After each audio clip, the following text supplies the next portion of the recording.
There's lots of different styles of yoga, like a lot. It comes back to, there's a basis and then everybody's doing lots of different things. And I think there's a place, one of the things I want to say is like, there is a place for all. In yoga, we call it lila. It's one of my favorite concepts. Lila is divine play, and it's really, I guess, there's the Shakespeare quote that all the world's a stage, men and women merely players. Understanding that nothing really belongs to us, like change is the only thing that's constant. Ooh. And when you can accept that, then also this idea of not grasping, not attaching, this is where freedom comes too. Not being attached to the outcome. You have a container and you watch someone from the moment they arrive to the end, and you see their journey and their process, and you see like the evolution of their practice and their ability to teach. Because the teaching part of it, when you're teaching teachers and they're learning how to teach, is their confidence, their trust in themselves. One of the most important things I learned from a young age was, join the journey, stay for a while. Hey guys, and welcome back to another episode of KohPhanCast, the official podcast of Copenhagen Island. And this week with me, I am pleasure to have Fern. Fern is a yoga teacher. She instructs a 200-hour yoga instruction course. We sat and talked about the yoga as a tool of human evolution. We talked about heart-to-heart, what it means being a human, how do we decompress our fears. Cannot wait to share this conversation with you guys. You know the deal. Most of you are still not subscribed. Subscribe to the channel. Click on the bell, for the notifications. It will much help me. Share it with your friends, Write me in the comment section what you thought about this conversation, and let's get into it. KohPhanCast. Enjoy the episode. Fern, thank you so much for being here with me. Thank you so much for having me. Absolutely. It's my pleasure. Like, I'm always getting straight away into compliments because that's the kind of guy I am. So I'm going to throw at you that I'm not lying when I'm saying that a lot of people asked for you. Oh. Like, you have an impact on our community, with how you teach. And like my partner is at your classes, and every time she comes back, she's on the verge of being enlightened from your classes. So I had to have you here. Thank you so much for your impact on our community. And for the people out there that does not know you, 30, 40 seconds, introduction to Fern. Okay, hello. So I'm a yoga teacher. I guess that you will have deemed that from what you've just said. I've been on the island for almost 2 years, but I've been teaching yoga for almost 10 years now. 10 years. I started very young on the spiritual path and was really lucky to have really influential teachers who helped me and guided me. And I got straight into teaching from the age of 19. So it's been a big journey. And now I find myself in Copenhagen with an opportunity where I'm teaching on teacher trainings, and I work full time at one of the yoga schools. And I'm really able to go deep into all that I love about the practice, beyond asana, beyond the norm that we see in the West. And this is the space that gives me that opportunity. Yes. We're going to have some fun here today. Okay, so the first immediate thing that came to my mind was like you starting your spiritual path very young. Let's expand on that a little bit. What's young these days? Okay, well, I guess, I had some experiences when I was very young where I was in depression, anxiety, and fortunately I have parents who understood that, okay, we need to treat this and did so in a really holistic way. My mom is a yogi. She took me I was at university and I dropped out. I couldn't be there. And she happened to be going to India. And so she took me with her. And I'd already been in India in a very young age too, like 16. And so I'd explored. I'd been in Rishikesh. I'd seen things. I'd been very stressed teenager. And I'd ended up going to Yoga Nidra. That was actually my entry point, which if you're not sure what that means, Nidra is yogic sleep. So I'd learned how to meditate. So I'd gone through that entry, and that was really influential because it meant that my practice from a young age was from a meditative aspect. It wasn't like I didn't ever go to yoga thinking, oh, this is physical, this is gym. Yeah. You know, I always, even though I teach and I practice very strong asana, like strong poses, asanas poses, it's always come from the element of mindfulness. It always has been driven through mindfulness. So I came to KohPhanCast the first time when I was 20. So and then I was like in the, you know, the side of, I was living in Coconut Lane at Sritanu, you know, and the hippie side of KohPhanCast. There was nothing else there. It was yogi, and I lived with my teacher, and then I ended up working for her as her assistant, and I went to Bali. I was in Goa, so I was in all these yogi communities really young. Ooh. And that really shaped me, you know. Yeah. And then I decided, having done all this yoga, all this teaching, at 21, I decided to go back to university. So I said, okay, what do I do? Should I stay on this, or do I feel like I need to go back and understand, be more in this society structure? And I didn't really know. So I said, okay, I go back. You know, I go and I study and do, I guess, the path that I thought I was meant to do. Yeah. I did the should. And it was great because I have no regrets, and I learned so much. And it was by going back that all that I had learned being here meant that everything was better there. You know, I was able to use that.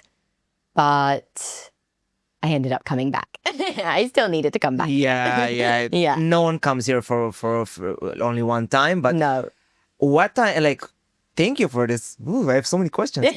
So I want to dive into like what happens when you are as a young stressed girl Yeah. coming to a place like India, and like how does your perspective about life suddenly gets, you know, because when we're super young, like we usually run on like autopilot. Yeah. You know, like our mind, oh, I want to see my friends, I want to have this, I want to do that, this is stinky, this is not tasty.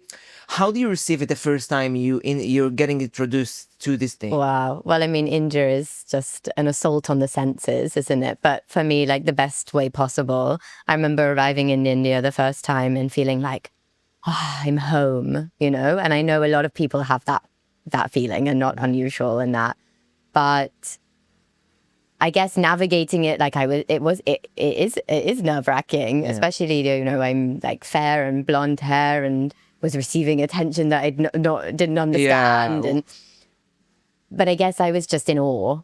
You know, I wasn't, somehow I was never overwhelmed, and I just wanted to learn. Like I was so curious, and everything to me was beautiful, and everything was exciting and interesting. And I think, yeah, it can be an assault on the senses, and you can be overwhelmed by it, or you can just see it for what it is. Yeah, and we are always coming back to the internal discussion of like, okay, things are gonna trigger me, but like, what is my relationship with myself when I am getting triggered? You know, and like, do you think like you had this thing from a very young age that you could have looked at how you feel in the present moment, like because it's very a mindfulness practice? Yeah, kind of. I think. Yeah, because I think my mom is a psychotherapist. Oh, okay. So I'd had some, you know, growing up, you learn quite a lot about understanding yourself, and as much as I could, that helped me. But I mean, I suppose it's ongoing.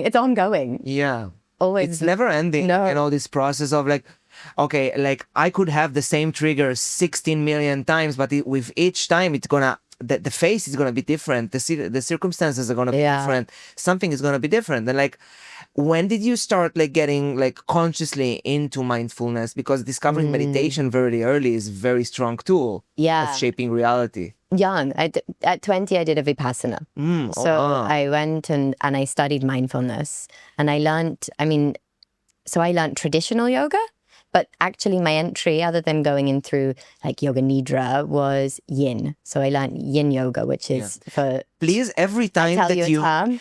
Please, you tell me a term, explain like a baby, because some people have already like thought I tell you. Yeah. Okay. So I went in through yin yoga. I was fortunate to meet a teacher that kind of I had an experience and it blew me away. And that's what common in the spiritual world. Somebody does, something happens and you go, I need more of this. Yes. So I went into this yin training, and essentially yin is long held restorative poses, and it can be very restorative and relaxing, or it's really working on mindfulness, because the approach is that you get yourself into a position with using lots of props, bolsters, cushions, blocks, etc., that you can stay there for a long period of time. But what we call it is you get to a space called your edge.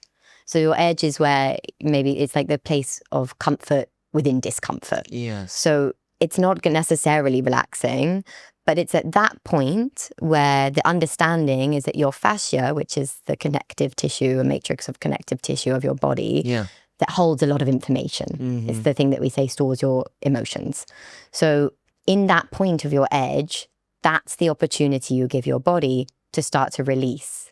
Okay. So I went through the trainings I went to were trauma informed, and I was in a space where I was seeking release or complete or understand, go into introspection. And because you're not doing a lot in these, you lie there. You could be in a pose for 5 minutes. You could be in a pose for 20 minutes. So then what happens when you're still?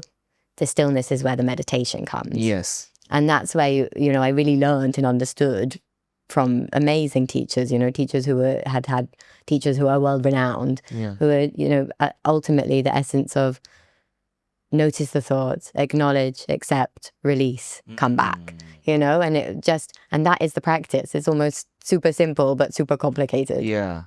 Like most of the big ideas of like philosophies like that, because at the end of the day, yoga is kind of a philosophy. It's entirely a philosophy. That's the thing. It's like, yoga is a lifestyle. I can say I'm a yoga teacher, but I am a yoga teacher, but also my life is yoga.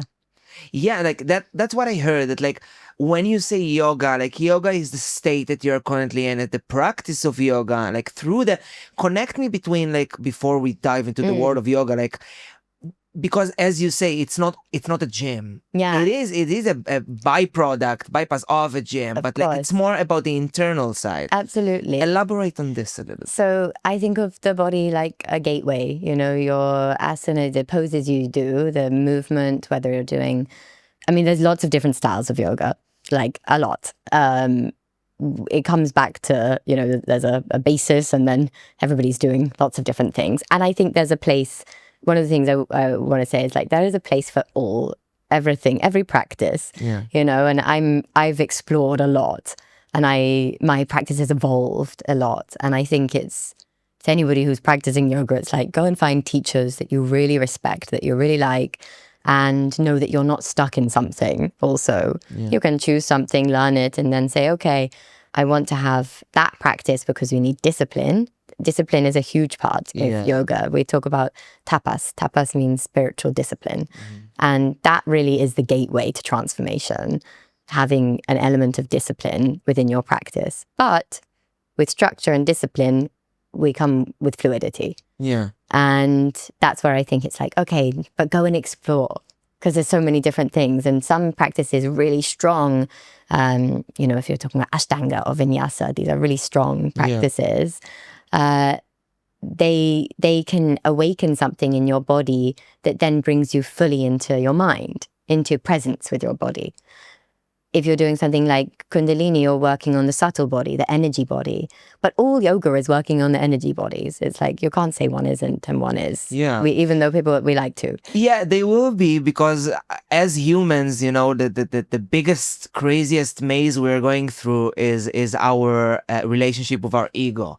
And like we can think, oh, I got to the path, I'm so spiritual. And then the ego comes from within, because, oh, now you think that this part is better than this part, without even looking that the whole picture is what matters. But it's so crazy, like not even crazy, just wholesome, that the thing that will trigger the mind to evolve, to develop, to go into those states of mind that you talk about, is us allowing it to go. So if we pick a state that we love, let's say like the Ashtanga or Vinyasa or whatever, and we allow ourselves to flow in the moment, the flow of the moment is what will let us go straight into our soul. Like the moment we feel comfortable enough and safe enough to just let these things, like for some people it's Vipassana, for some people it's other practices. Exactly. And what you just said is so crucial. It's about the safety. When we feel safe, that's when our nervous system, when we feel safe, that's when we can start to really work. Yeah. If you're not feeling safe, like you're never gonna get more open in your body, for example. Like because you can't, if you're not safe, you're not relaxed, you're holding. And that's so fundamental. Like coming into safety is the essence of all of these practices. Yeah, and even more than just the practices itself, life.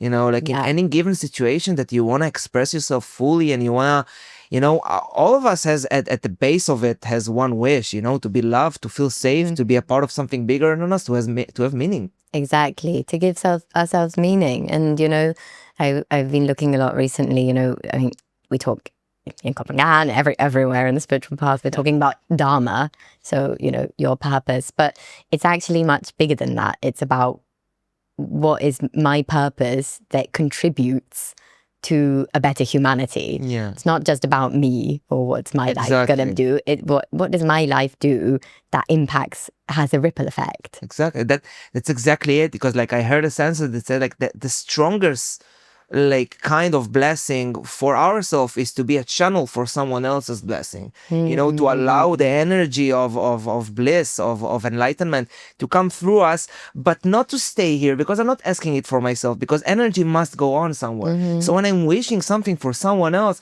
it's just a beautiful way to manifest this kind of energy. You just have to let go of this narrow vision of like, oh, I gotta have for myself, and I gotta, and if someone else has, I'm having less, and I can lose. And yeah, exactly. And you know, that's exactly it. The word like enough, I'm enough, I have enough.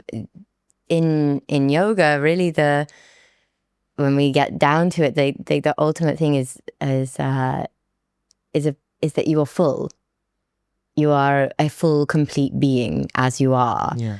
And it's almost like your lifetime is to understand that one thing. I'm already full, I'm complete, I'm enough. And when you understand that, liberation, moksha, freedom. 100%. And even like the deeper part of it is that it will eternally, like, I don't think you can stay in this state of like, oh, I know I'm full. No, it's a complete, and that's it. Like, you don't, you're, I mean, I'm sure people do reach enlightenment, but it's like, you're getting close, then something happens, and then you're crashed down, and then you come back to your practice, you come back to, oh, okay, that was a confrontation that I needed to experience, because that's human existence. Yeah, that's part of life. Exactly. And some people think that enlightenment is just the state of bliss, that I know that everything is beautiful and I'm going around and I'm smiling all day long. I don't think that's what real enlightenment is. I think enlightenment is more about how you react to what comes up and what let go in the present moment. Totally. You know, just the fractal that starts with breathing, the in and out. If you know really how to breathe, and when you bring your breath from, you know that also enlightenment has both sides. Because if you think, oh, enlightenment is the full bliss and like I'm always happy, okay, so now you have 50% of the equation. Exactly. But you cannot have a coin with one side. No. So if you're so incredibly fixated on, oh, I gotta be happy, like that's what we call toxic positivity. Yeah. Like you're getting away from enlightenment because you are denying the negative space. That also is so important. Like even when we come back to the structure of yoga or things like that, like the pain that you will go through in your first practices, as I see, I barely do any yoga, but it makes sense to me. Like you are suffering at the beginning, but through those poses that you remember suffering from, and now you can have them. That's the whole intricate side of this. It's so beautiful to have like the full cycle of where I used to have pain, now I have this bliss. Yeah. And, you know, we talk about that every time you step on the mat, you meet yourself. Yeah. And you meet yourself at wherever you are. And that's the journey of acceptance and surrender. You know, some days I wake up and practice feels amazing and I'm clear and I finish and life is amazing. And enlightened. And a lot of the time I go to the mat and then it's hard today, I feel heavy, this part hurts, I'm tired. But by the end, I get to the same point where I realize, wow, like I've never regretted stepping on my yoga mat and practicing. Absolutely. And that is like such an important thing to tell people. Like, have you ever regretted it? No. So that's where the discipline comes in.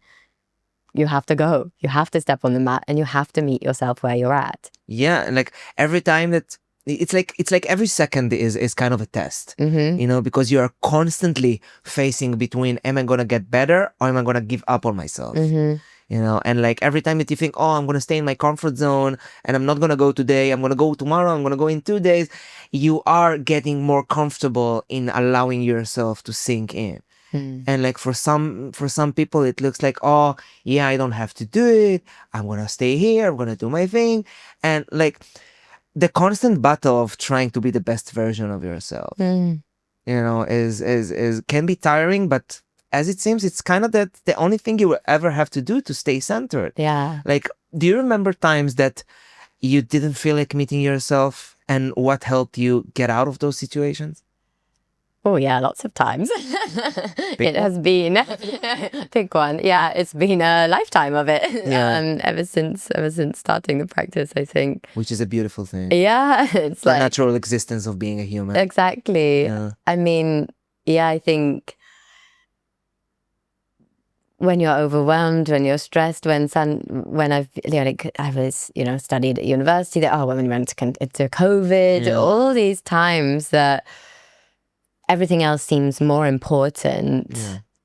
And then you realize actually the most important thing is that I'm regulated.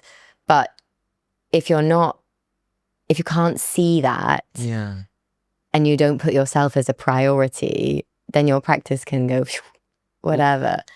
And that is you have to, like, I have, that's been one of my biggest things that I've had to, my tendency is a bit people pleaser. It's one of my qualities. Let's talk about that. And I know a lot of people, especially on the path, a lot of people who are teachers and space holders, we do fall into this people pleasing sometimes because because we want to help, because we want to hold space and create safety. But sometimes you can only create safety if you're safe yourself. And I have definitely gone through periods of time where I'm holding space for other people, but I'm not doing all the things that are really holding space for me because I haven't put myself as my number one priority. Oof, I've been having this conversation lately so many times, and it's beautiful that it comes up here also because like I am a big people pleaser myself, and like to the point that like we are doing things professionally, and like sometimes that if you are going to be the person holding this space, it's going to look the best way it can possibly be. And then like for me, some of the triggers that I found, like I can hold space for people, but the moment I feel drained from holding those spaces, I can see that I'm giving more than I'm like need to hold for myself. And like I had sessions that I held space for people, and like you are coming out with more energy than what you got. So just what for you, like when do you see that things are getting too out of control for you? What is your system in your relationship with yourself to see, oh, this thing is no longer holding space, it's just giving off the energy that... Oh, well, I think it's hard to know sometimes. And it's only with hindsight that we go, wow, I really was I wasn't in balance, But I guess just when you don't become the priority, that's for me, it's like when you're doing other things, when you're not looking after yourself and your most fundamental needs. Like I've always struggled with sleep, and I can tell, when I'm overwhelmed, my sleep is just the worst. And then I'm giving from an empty cup, right? Yes, exactly. But it can take a little bit of time to realize, like, wow, I'm really exhausted. I haven't slept and I'm doing all this stuff. And stopping and noticing that, having people around you who also help to note, like, having a partner or family or friends who go like, oh, you look pretty tired, and, not in an unkind way, but maybe you need to take a second for yourself. And unfortunately, like for me, it has often been people saying to me like, do you think you're doing a bit much? Like, yeah. And then for somebody to say that, then you realize, wow, you have to be doing a lot more, because if somebody felt the need to bring it up, then it's really a thing. But what's the line between knowing that you're capable and like... Yeah, well, there is an element of that too, because I also believe like, sometimes you have to just dig deep and do the thing. And that's also been... To push our limits. That's the thing that's also pulled me out of my darkest moments, saying like, fun, just fucking get on with it. Like, you have to do this. And if you do it, you're going to feel way better. So a bit of perspective. I think sometimes my parents are a bit like tough love on me, and they go, oh, don't you think you just need to do it? And then I've gone...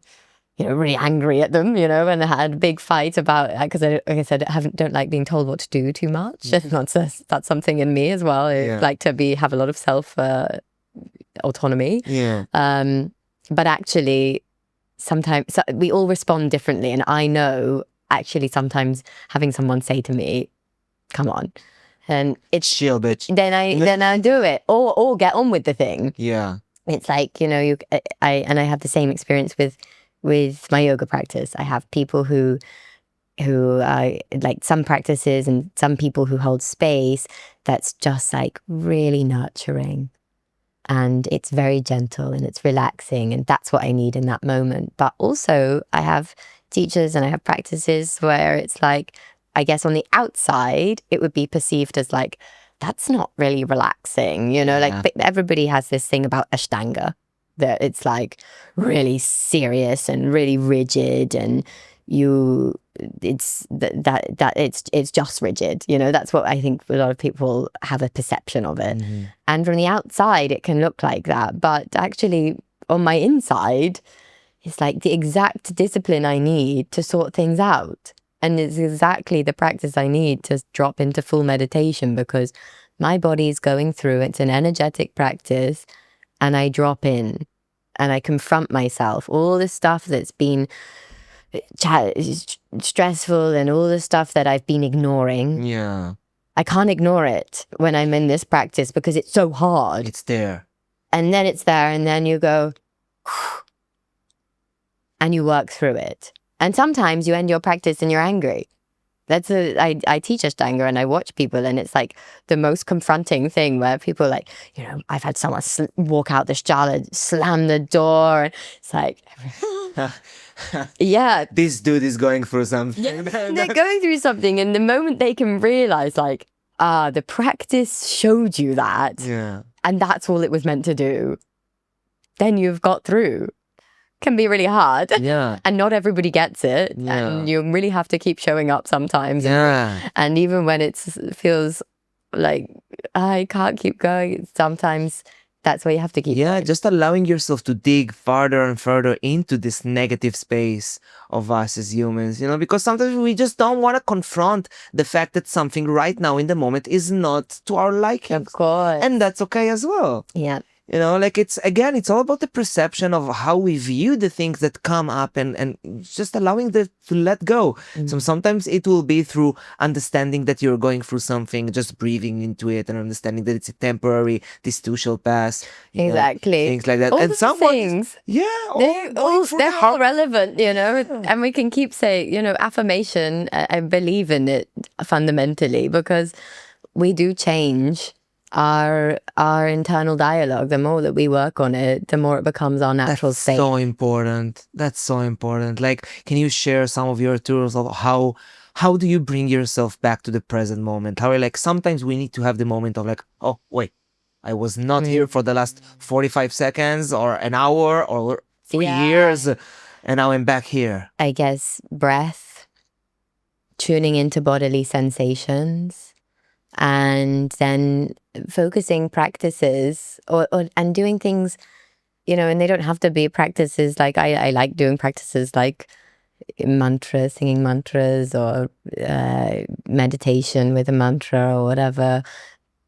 But equally, just something simple as going in the ocean, feeling water against you and being with a loved one or something. This is what brings you back.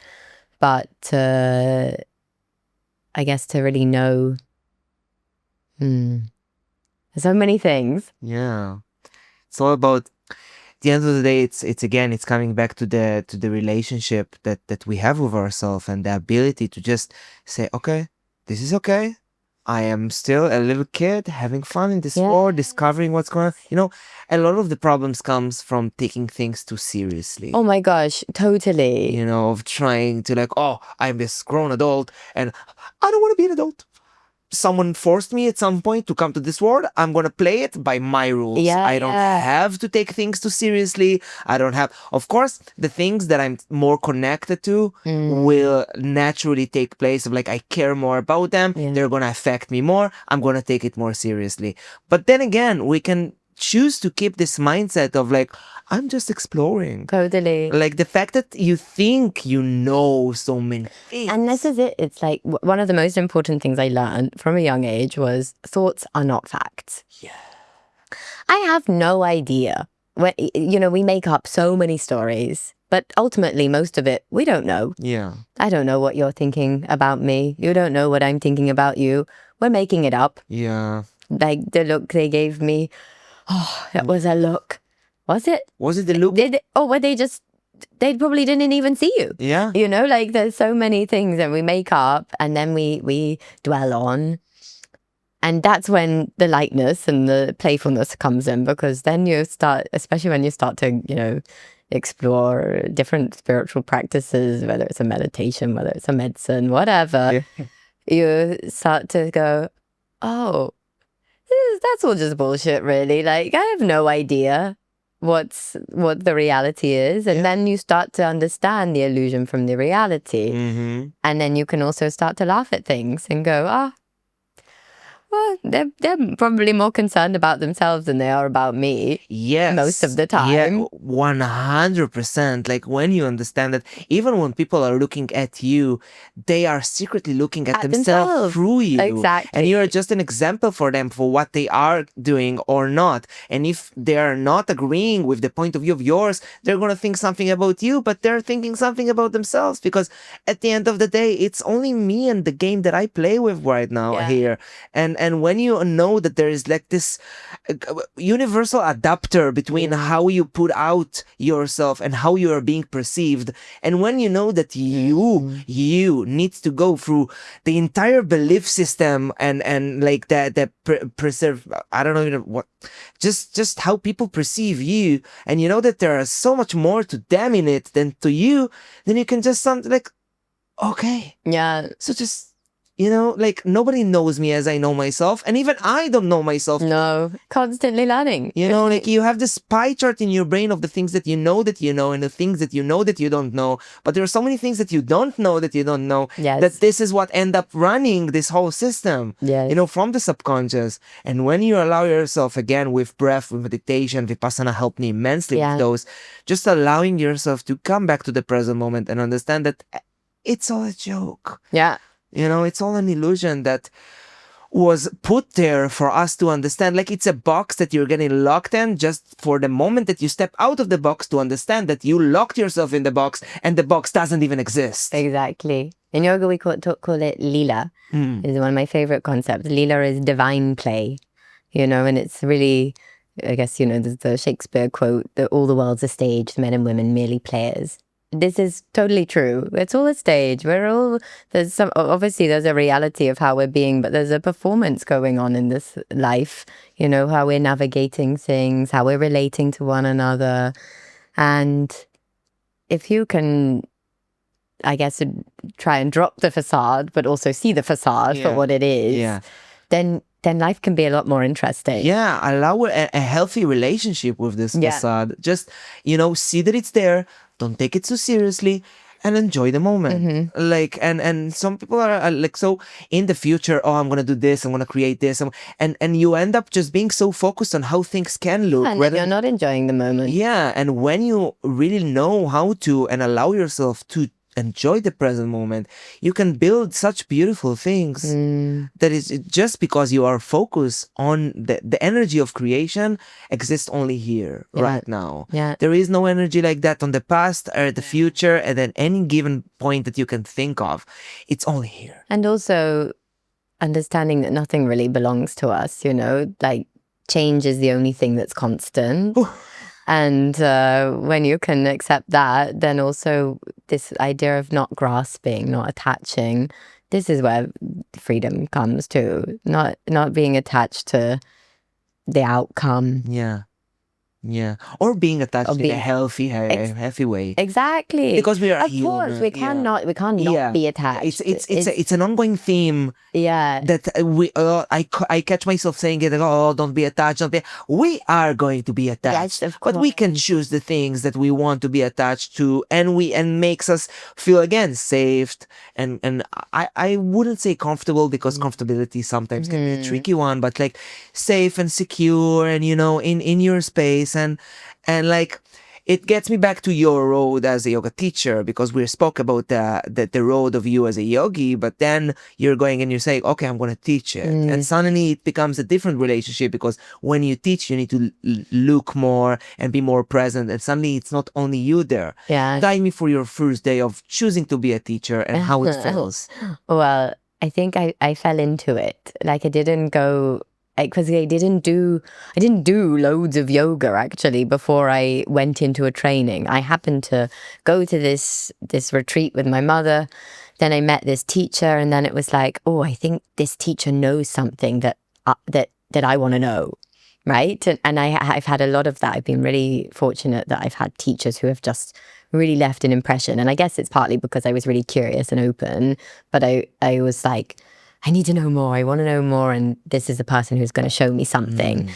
And that's something I think I really want people who are practicing yoga to take away from this, that the role of the teacher in your life, in whether it's yoga or whatever you're doing, you should all have teachers. Yes. And have teachers that we have reverence and respect for, because we can't do everything alone. Yeah. Like you need good teachers. And You also need compassion. yes. Just having a figure that, like, the mentor-student mentor. relationship is It's so important. And I guess like the world of yoga I see often now, because it's in the West, so like on Instagram, and we're all on Instagram, we're all on social media. It's not a negative. It's just like It is what it is. it is what it is. But I think I see so many people who are doing things alone, and they're like, yes, it's amazing that yoga is accessible on YouTube, and you can go and do that and do it by yourself in your room, and it means everybody, wherever you're from, can do it.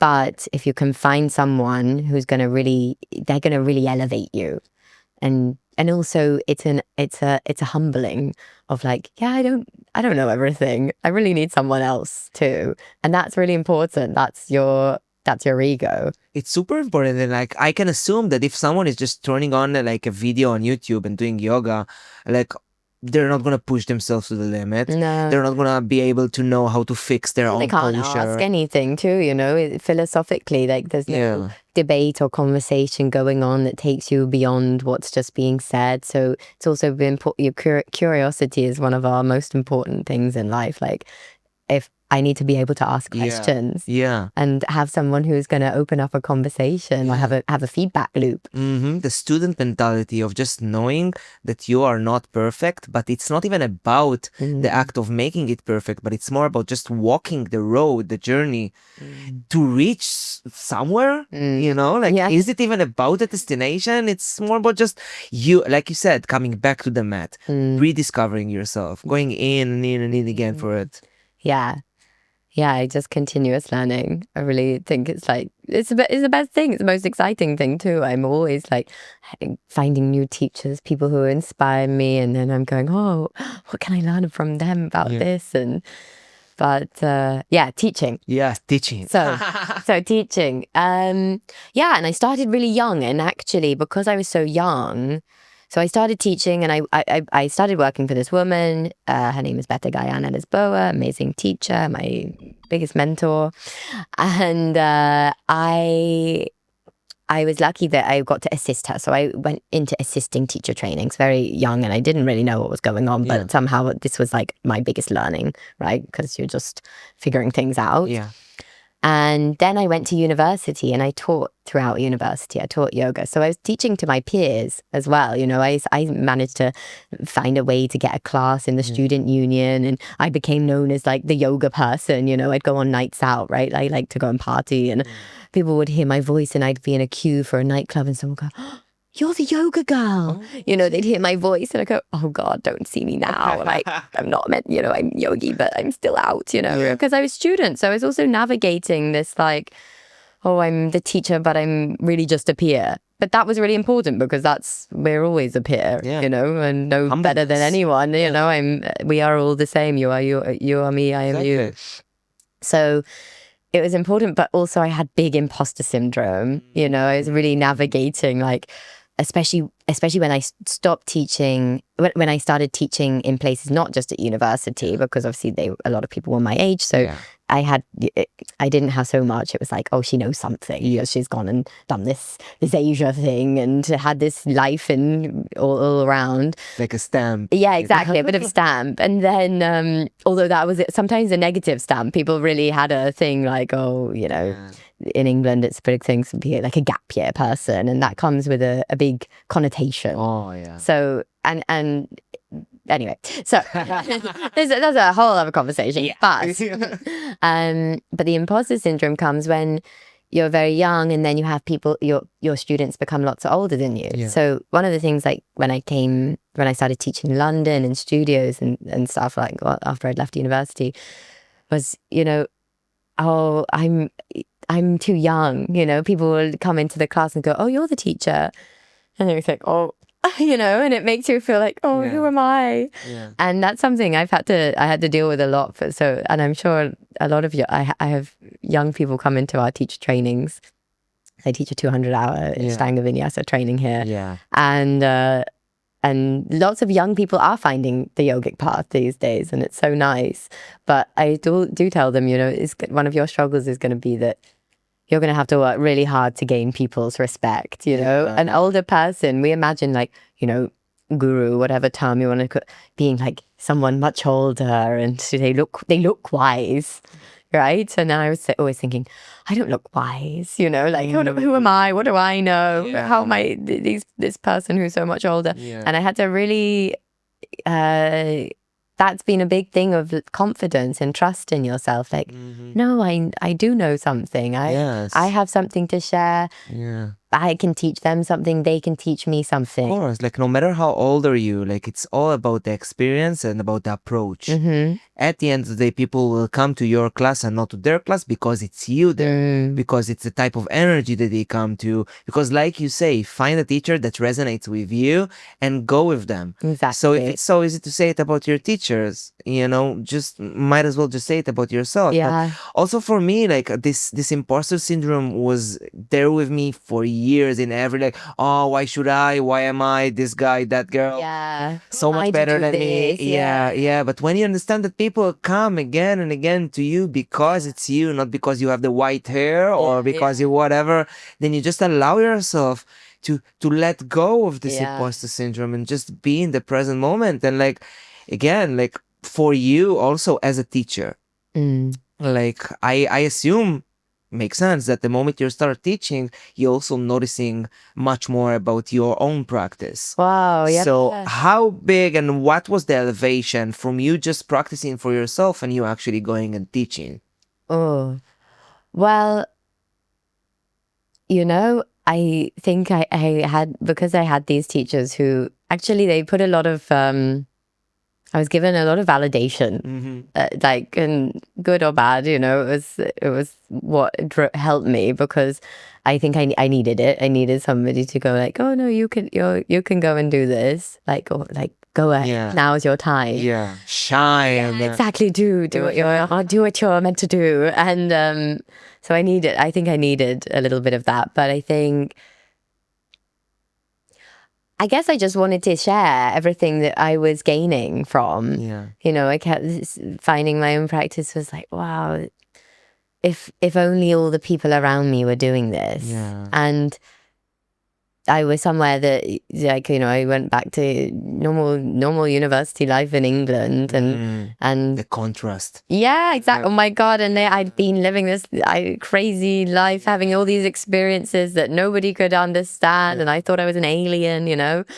And but what I realized is when somebody had a bit of curiosity, then I go, oh, you know, then I have something to offer here. Yeah. And so I had to. I was like, I know this has changed my life.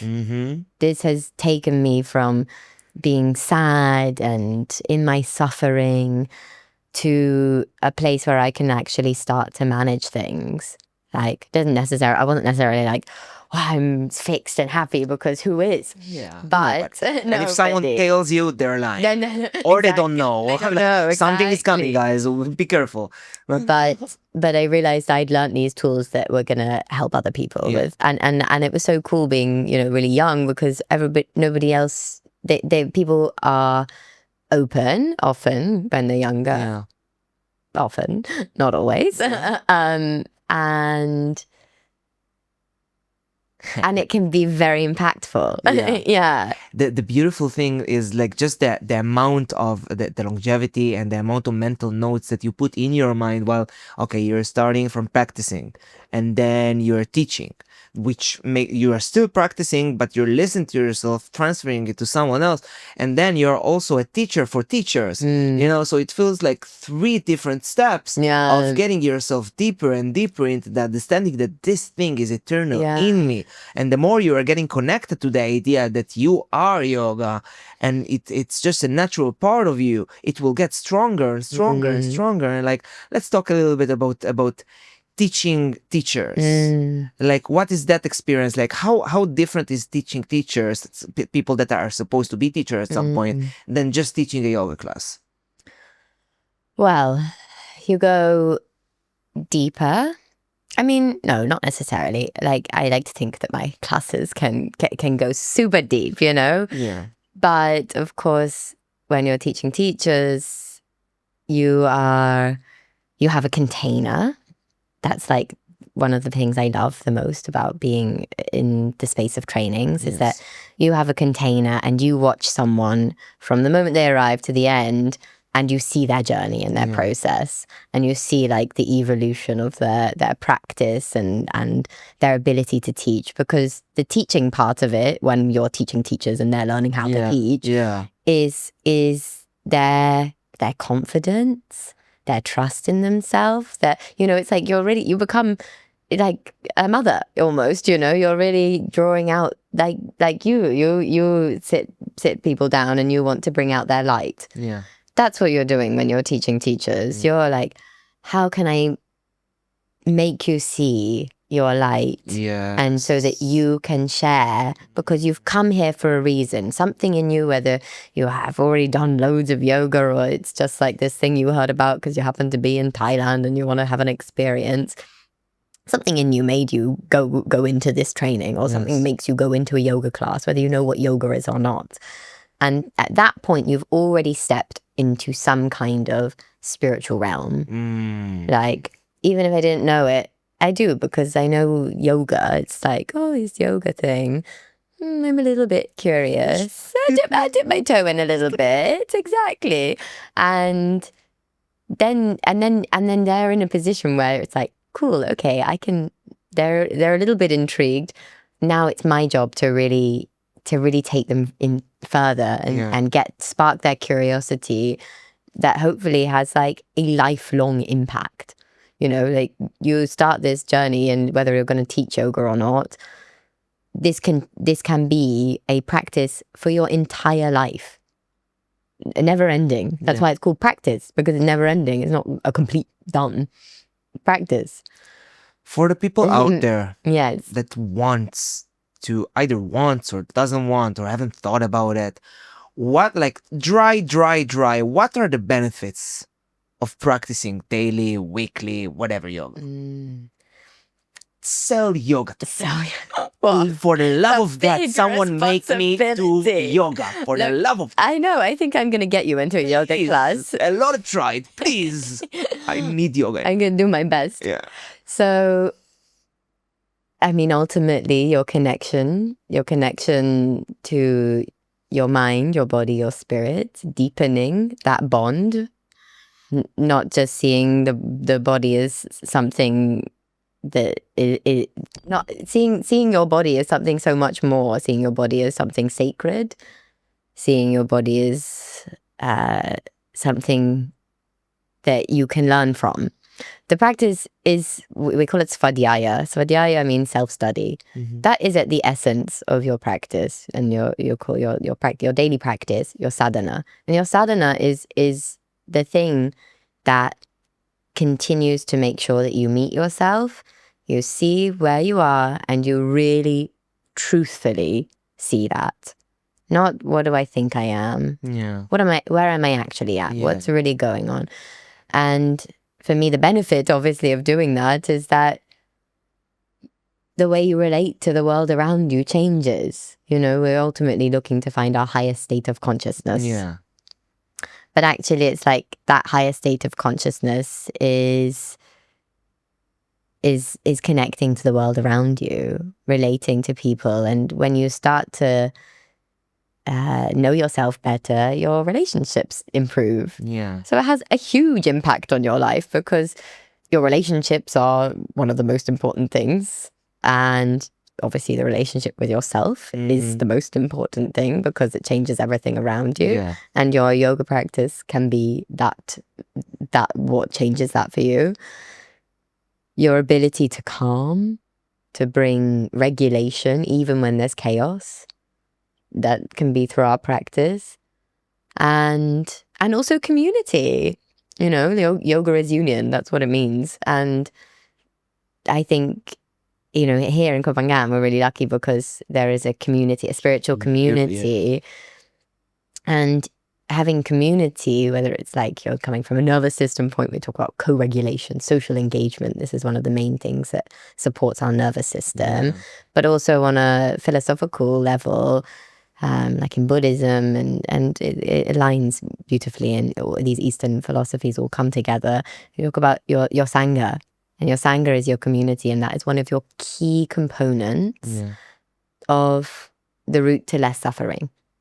So for me, your community through your yoga, because you start to meet like-minded people, like-minded souls, that are interested in the same practice. and who have who accept spirituality, whatever that means to them, you know, and that's so broad. And living here, there's a gift, because you have people who are so open to that. And when I was in England, it was, you know, half my, not battle, but half of what I was doing was like kind of having to defend yoga. Like, oh yeah, no, it's people say, no, you can do yoga and it doesn't have to be spiritual.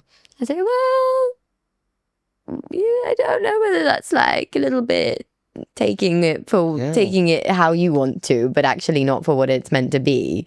And so, you know, appropriation versus appreciation type thing.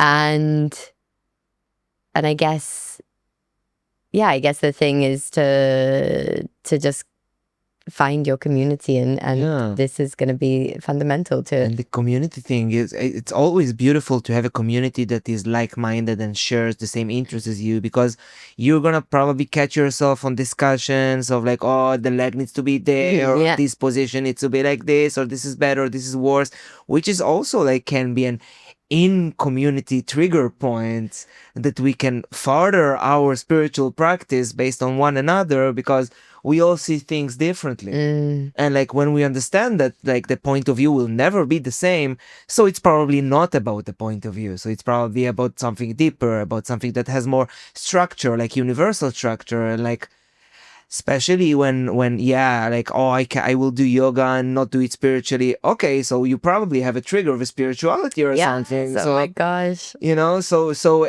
everything that you're gonna do related to it or related to anything that you love and care will show an aspect of your personality. And like you say, the relationship with yourself is the most important thing. And the cleaner you're gonna get your mirror, the better others will be able to see you, and the better you will be able to see others because you see yourself to a certain level. Yeah. And I also think it's the perspective that, like, you know, there's something greater than you. And remembering that is like, oh yeah, Yeah. it's not all, you know, it's about dissolving your ego, right? That's Yeah. what yoga is about, dissolving your ego. And of course we see it come up again and again.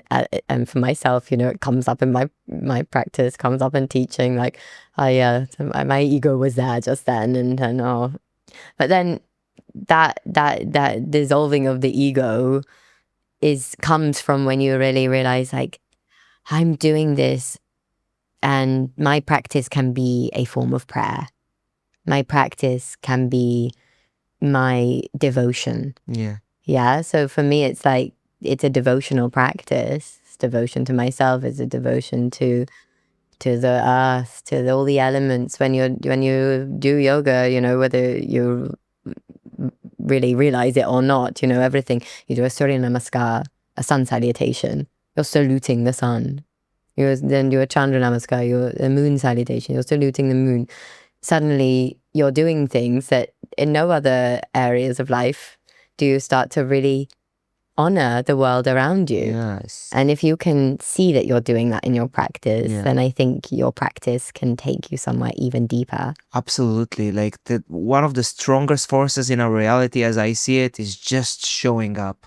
No matter how you feel, no matter if it's sunny, rainy, whatever it is, if you keep showing up, even if your practice will not be the best that day, and even if you're not feeling like it, just show up. Just choose again and again to be the better version of yourself and not let down on yourself, because of course it would be a little bit more comfortable staying in bed another hour or two. You know, it's early, you know, I haven't eaten anything right now, you know, but like you say, you've never regretted one practice of yoga in your life, and I don't see you regretting anyone. No, I think it is like regular practice and commitment, because it's commitment to yourself. And there's nothing more important than this. Fern, I want to thank you so much for coming here. Thank you so much. You came a little nervous. I told you I was 6 nervous. minutes to pass away. Here we are, hour in, and it's been pleasure. Reason for so many people. Fern, guys. Thank you so much. KohPhanCast. Join the journey.